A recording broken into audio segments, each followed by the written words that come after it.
कथा में कंस की बात अच्छी लग गई और वो जीवन में उतार लिया। अच्छी बात, कोई भी सिर्फ एक, उस एक को जीवन में उतारिए। लेकिन जब जब सुनेंगे तब तब एक बात ग्रहण करें, सिर्फ एक एक, एक सीढ़ी चढ़ते अपने आप कल्याण हो जाएगा। तो महाराज अब शौनकादि ऋषि पूछते हैं कि महाराज सबसे पहली बारी कथा किसने किससे कही? सूत जी कहते हैं सबसे पहले ये कथा सनकादि ऋषियों ने नारद जी से कही। क्यों कही? नारद जी एक बार पृथ्वी की परिक्रमा करने आते हैं। उन्होंने पृथ्वी की बहुत प्रशंसा सुन रखी थी। राजा हरिश्चंद्र, सती सावित्री, बड़े बड़े भक्त हुए थे। इतनी प्रशंसा सुन रखी तो वो पृथ्वी पर आए परिक्रमा करने को। करते ये सोचकर जो प्रशंसा मैंने सुन रखी थी वैसे भक्तों से मिलूंगा, पर मैंने तो विपरीत दृश्य देखे। प्रेम रहा ही नहीं। यहां पर सब स्वार्थ के लिए जी रहे हैं। हर रिश्ते में स्वार्थ है। भाई भाई से लड़ रहा है, बेटियों को गर्भ के अंदर मार दिया जा रहा है। क्यों? क्योंकि सिर्फ वो बेटी है, इसीलिए। बेटी ना गर्भ के अंदर सुरक्षित है ना गर्भ के बाहर सुरक्षित है। माता पिता को वृद्धाश्रम भेजा जा रहा है। घर घर में कलह हो रहे हैं, झगड़े हो रहे हैं, पाप बढ़ता ही जा रहा है। और ये देखते देखते मैं वृंदावन की ओर गया तो वृंदावन में मैंने क्या देखा कि यमुना नदी के तट पर एक बड़ा सा सिंहासन रखा है। उस पर एक सुंदर स्त्री बैठी है। सुंदर यानी देवी स्वरूपा, नाग नक्शे में सुंदर देवी स्वरूपा, जिसके चेहरे पर तेज है, जो देखकर आप बता दे ये साधारण नहीं है। वो सिंहासन पर बैठी और रुदन कर रही है, बहुत रो रही है। उसके पास नीचे दो वृद्ध पुरुष लेटे हुए हैं अचेतन अवस्था में। ऊंची ऊंची सांसें ले रहे हैं। ऊंची ऊंची सांसें यानी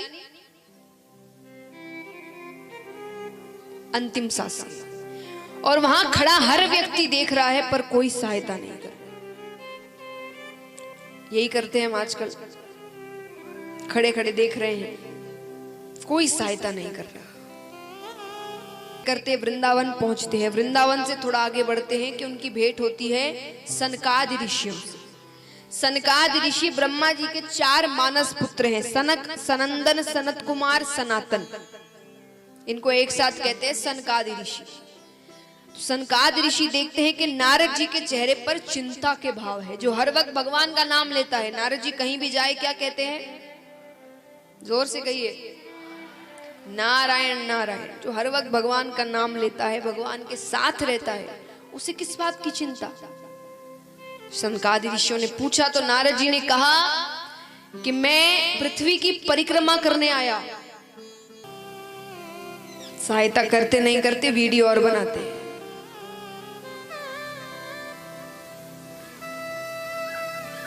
और फिर कभी खुद के साथ कुछ गलत होता है तब उन्हीं लोगों पे चिल्लाते हैं। सब खड़े रहे, एक ने सहायता नहीं करी। तुमने किसकी करी आज तक? तो नारद जी कहते सब देख रहे हैं। मुझे देखते ही उस स्त्री ने आवाज लगाई। वो कहती है, नारद ऋषि, आप जैसे संतों के दर्शन मात्र से जीव का कल्याण हो जाता है। मेरी चिंता का नाश करिए। मैंने उससे पूछा वो कौन है, और उसका नाम सुनते ही सनकादि ऋषियों ने कहा क्या नाम था? बोले उसने कहा मेरा नाम भक्ति है। विचार करिए क्या स्थिति हो गई है। उसने कहा मेरा नाम भक्ति है। ये 2 पुरुष कौन है? बोले ये मेरे पुत्र हैं, ज्ञान और वैराग्य। नारद जी ने कहा मुझे विस्तार में बताओ। भक्ति ने कहा मेरा जन्म दक्षिण भारत में हुआ, कर्नाटक में मेरा परिपालन हुआ। मैंने वहां यौवन अवस्था प्राप्त की, पर गुजरात में आते आते मैं वृद्ध हो गई। अब वृंदावन आकर मैंने अपनी यौवन अवस्था प्राप्त कर ली है, पर मेरे जो 2 पुत्र हैं ये अभी तक वृद्ध हैं। भक्ति ने कहा दक्षिण भारत में मेरा जन्म हुआ। क्यों? क्योंकि उस समय बड़े बड़े संत हुए थे दक्षिण भारत में, और ऐसे संत जिन्होंने अपना पूरा जीवन भक्ति के प्रचार प्रसार में लगा दिया, तभी भक्ति बढ़ी। कर्नाटक में परिपालन हुआ, क्योंकि जहां विचार आचार शुद्ध होते वहीं भक्ति बढ़ती है। आज भी कर्नाटक में कितने भक्त हैं जो निर्जला एकादशी का व्रत करते हैं पूरे नियम के अनुसार, बहुत भक्ति है, तो वहां पर भक्ति बढ़ती है। गुजरात में भक्ति खत्म हो गई। क्यों? क्योंकि उस समय गुजरात में बिल्कुल भक्ति नहीं थी। आज की बात अलग है। आज का समय ऐसा है कि आज तो भक्ति, गुजरात भक्ति का मुकुट है।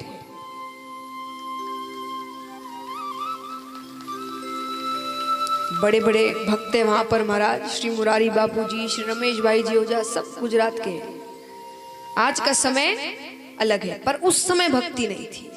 उस समय ऐसी स्थिति थी कि अगर किसी के सर पर टीका लगा देख लेते, सारे काम काज छोड़कर उसके पीछे, उसको गांव से बाहर से निकालो, ये व्यक्ति गांव के अंदर नहीं रहना चाहिए, ऐसी स्थिति थी। उस समय भी संस्कृत के पंडित हुआ करते थे, तो उन्होंने भक्त के विरोध में कितने श्लोक गढ़ डाले। एक सुनाती हूं मैं आपको। वो कहते हैं कि काष्ठ कंठी मृग तिलकी, काष्ठ कंठी यानी तुलसी की माला, मृग तिलकी, तिलक को तो छापा कह रहे, जो छापा लगाते हैं, कि काष्ठ कंठी मृग तिलकी पाखंडी ना संशय। ये पाखंडियों के लक्षण है। किसी पाखंडी को देखना है तो जो इसने ऐसे कार्य किए होंगे वो समझ जाना कि काष्ठ कंठी मृग तिलकी पाखंडी ना संशय, और मूर्खा नाम लक्षणम चैते है तप मुद्रा धरोमिता। तप करते हैं, तुलसी की माला पहनते हैं, भजन करते हैं, टीका लगाते हैं, ये पाखंडियों के और मूर्खों के लक्षण हैं। ऐसे ऐसे श्लोक लिखे थे भक्तों के लिए। महाराज, तुलसी की माला का महत्व कौन नहीं जानता? यहां कितने हैं जिन्होंने कोहिनूर हीरा देखा होगा? मैंने तो नहीं देखा। किसी ने देखा है? किसी ने नहीं देखा। सोचिए, जो आपने देखा भी नहीं आज तक, उसका पूरा हार बनवा लो, उसे पहन लो, फिर भी मुक्ति होगी कि नहीं किसी को नहीं पता। लेकिन अगर अंत समय में तुलसी का एक भी दल मुख में हुआ तो नरक तो नहीं जाओगे, इस बात की गारंटी मैं लेती। ये तुलसी जी की माला का महत्व है। और महाराज, आप और हम पहनेंगे तो एक दो माला, अगर आपसे कहा जाए कितनी मालाएं पहनोगे? एक, ज्यादा से ज्यादा दो। रसखान जी को कितने भक्त जानते हैं यहाँ पर? रसखान जी का नाम सुना है? जिन्होंने सुना है हाथ उठाना। नाम, उनकी कथा किस किस को पता है? कथा नहीं पता, चलिए उनके बारे में बताते हैं। आप भक्तों का चरित्र सुनना चाहिए। जैसे कलाकार के साथ रहो कला प्राप्त होती है, ज्ञानी के साथ रहो ज्ञान प्राप्त होगा, वैसे ही भक्तों के साथ रहने से या भक्तों का चरित्र सुनने से भक्ति प्राप्त होती है। तो रसखान जी एक नहीं, दो नहीं, 100 मालाएं पहनते थे तुलसी की। कब से पहनने लगे, क्यों पहनने लगे, आइए जानते हैं। नाम से आप समझ गए वे कौन है? खान। रसखान जी जैसे यहाँ पर कई पुरुष भाई होंगे जिनकी एक आदत होगी, पुरुषों की खास कर होती है कि वो या तो काम से पहले या काम के बाद किसी पान सुपारी की दुकान पर रुकते हैं, चाय की दुकान पर रुकते हैं, मित्रों से बातें करते हैं, फिर या तो घर आते हैं या काम पर जाते हैं। तो रसखान जी की आदत थी काम से पहले, कि काम से पहले वो सुबह सुबह एक पान की दुकान पर जाते थे, वहां एक पान खाते थे और फिर काम के लिए निकलते थे। रोज की तरह दुकान पर आते हैं, पान वाले को पान बनाने को कहते हैं। अब आज पान वाले ने अपनी दुकान थोड़ी ठीक ठाक की थी, रात में थोड़ा छोटी सी दुकान है, थोड़ा रंग करवाया और अपनी दुकान पर भगवान के बाल रूप की एक तस्वीर लगाई। बाल रूप यानी लड्डू गोपाल, लड्डू गोपाल की एक तस्वीर लगाई। रसखान जी देख रहे हैं, दुकान नहीं लग रही है। देखते देखते नजर उस तस्वीर पर पड़ती है। अरे अब तस्वीर देखकर ये नहीं पता कि ये भगवान है, उन्हें लगा किसी बच्चे की तस्वीर है। इतना सुंदर बालक, इतना मासूम चेहरा, मोर मुकुट, घुंघराले बाल, ये बड़ी बड़ी आंखें, इतना प्यारा चेहरा, इतनी प्यारी मुस्कान। देखते देखते नजर पैरों पर पड़ते हैं। अरे इतना छोटा सा बालक है और इसके माता पिता ने इसके पैरों में जूतियां नहीं पहनाई। सुनो, इसके माता पिता से कहना इसके पैरों में जूतियां पहना दे, क्योंकि ये जमीन पर पैर रखेगा इसके पैरों में कांटे चुभ जाएंगे। अब सुबह सुबह का समय है, ठीक से बोनी नहीं हुई। पान वाले ने कहा इतना है तो खुद ही ले आओ। रसखान जी चले जाते हैं उस दिन। दूसरे दिन फिर सुबह सुबह आते हैं, हाथ में 2 छोटी छोटी जूतियां लेकर। आकर पान वाले से कहते हैं सुनो, देखो मैं जूतियां लेकर आ गया और तुमसे देने को भी नहीं कहूंगा, तुम बस इतना बता दो वो कहां रहता है, इसी बहाने मैं उस बालक से मिलकर आ जाऊंगा। फिर वही सुबह सुबह का समय, कौन इतना समझाए, ये भगवान है, ये ऐसे नहीं मिलेंगे। पान वाले ने कहा ये वृंदावन में रहता है और इसका नाम श्याम है, इससे ज्यादा मुझे नहीं पता। अब वो पूरे वृंदावन में घूम रहे हैं, सिर्फ एक ही बात पूछ रहे हैं सबसे, क्या? बताओ कहाँ मिलेंगे श्याम, बताओ बताओ कहाँ मिलेंगे श्याम, बताओ श्याम। चरण पादुका लेकर सबसे चरण पादुका लेकर सबसे पूछ रहे रसखान, बताओ कहाँ मिलेंगे श्याम, बताओ कहाँ मिलेंगे श्याम, बताओ कहाँ मिलेंगे श्याम, बताओ कहाँ मिलेंगे श्याम। चरण पादुका लेकर सबसे चरण पादुका लेकर सबसे पूछ रहे रसखान, बताओ कहाँ मिलेंगे श्याम, बताओ कहाँ मिलेंगे श्याम, बताओ कहाँ मिलेंगे श्याम। हाँ बताओ कहाँ मिलेंगे श्याम। तालियां एक साथ।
अब कई लोग रास्ते में मिलते हैं, सब पूछते हैं, अब किसी को क्या पता कि वो भगवान को ही ढूंढ रहे हैं। और वृंदावन में हर बालक का नाम हर दूसरे बालक का नाम श्याम होता है। तो ऐसा भी नहीं है श्याम कहते ही सब समझ जाए कि भाई ये तो भगवान को ढूंढ रहा है। सबने कहा श्याम नाम के बहुत बालक हैं यहाँ, हुलिया बताओ वो कैसा दिखता है। रसखान जी कहते हैं